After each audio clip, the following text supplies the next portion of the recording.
Okay, is y equals 4e to the 3t times sine t a solution to the differential equation dy dt equals 3y plus 4e to the 3t cosine t?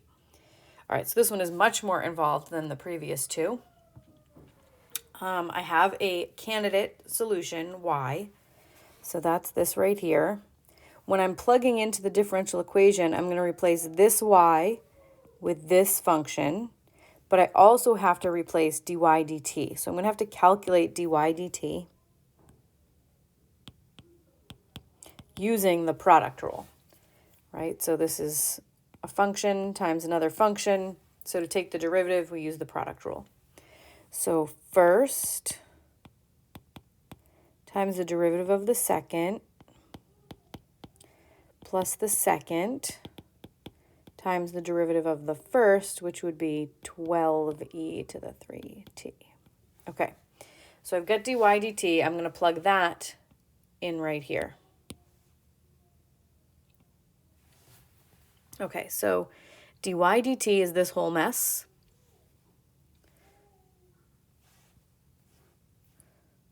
For e to the 3t cosine t plus 12e to the 3t sine t. Does that equal 3 times y, and y is 4e to the 3t sine t, copied from the given y, plus 4e to the 3t cosine t. So are those equal? So just simplify it quickly. 4e to the 3t cosine t plus 12e to the 3t sine t. And then simplifying on the right, we get 12e to the 3t sine t plus 4e to the 3t cosine t. Yes, those two sides of the equation are equal. So yes, it's a solution.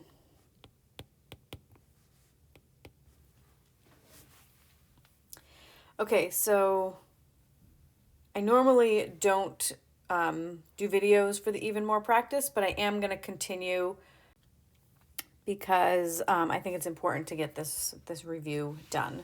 It's just some algebra and calculus review. Okay, so I want to solve this equation, simple algebraic equation. So I'm going to isolate the exponential, so subtract 12 from both sides, and you get 5e to the 7t equals 3.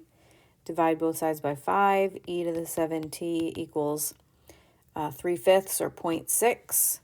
And then you take the log of both sides. Whenever your variable is in the exponent, you take the ln of both sides. So the ln of e to the 7t equals the ln of 0.6.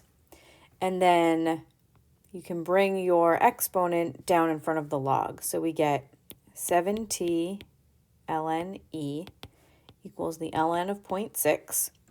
And the ln of e is 1. So that just sort of goes away. 7t times 1 is 7t equals the ln of 0.6, and then divide both sides by 7. So that's an exact value for the solution. If you want an approximate value, you put that in your calculator. Okay, to solve a logarithmic equation, you want to isolate the log. So I'm going to start by multiplying both sides by 2. So I get the ln of 7x plus 1 equals 2.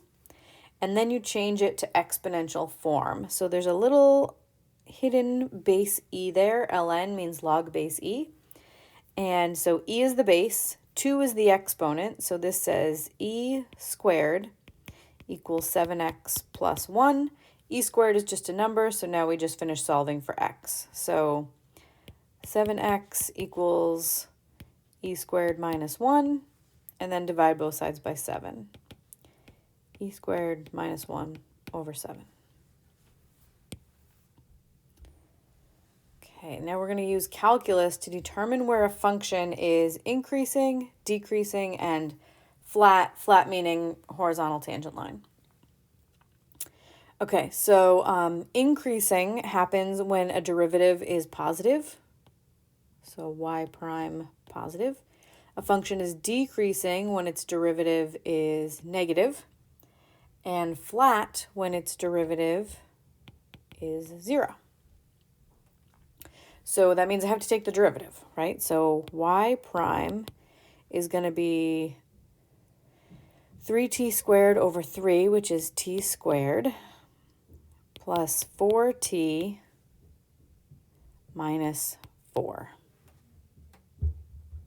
And now I need to analyze where this function is 0, bigger than 0, and less than 0. So first let's find out where it's 0 by setting it equal to 0 and solving. So this doesn't factor, so we're going to have to use the quadratic formula to find the zeros.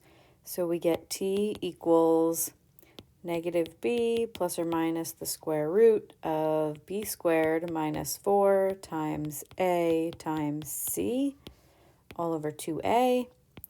So t is negative 4 plus or minus the square root of 32 all over 2. And just to give us an idea of an approximation, we would get t is approximately, negative 4 plus root 32 divided by 2 is like 0.83. And negative 4 minus root 32 over 2 is negative 4.83.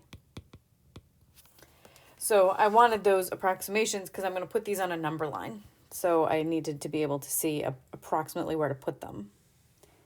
So let's see, zeros here, and then I have negative 4.83 and like 0.83. Those are my fences, places where the derivative is 0.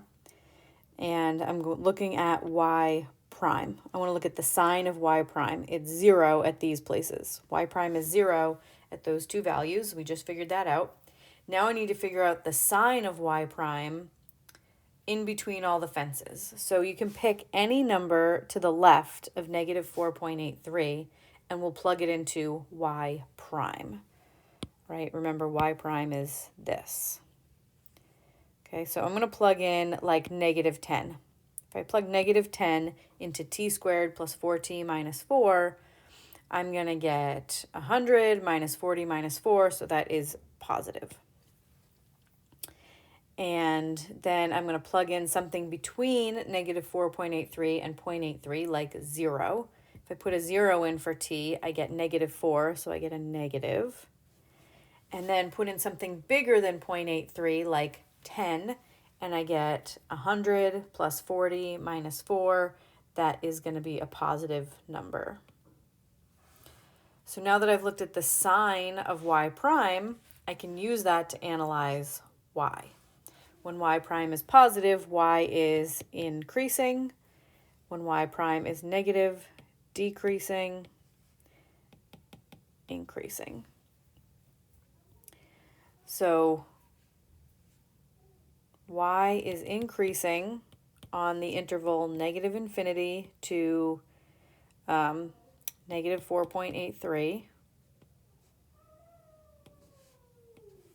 unioned with 0.83 to infinity, and then it's decreasing on negative 4.83 to 0.83.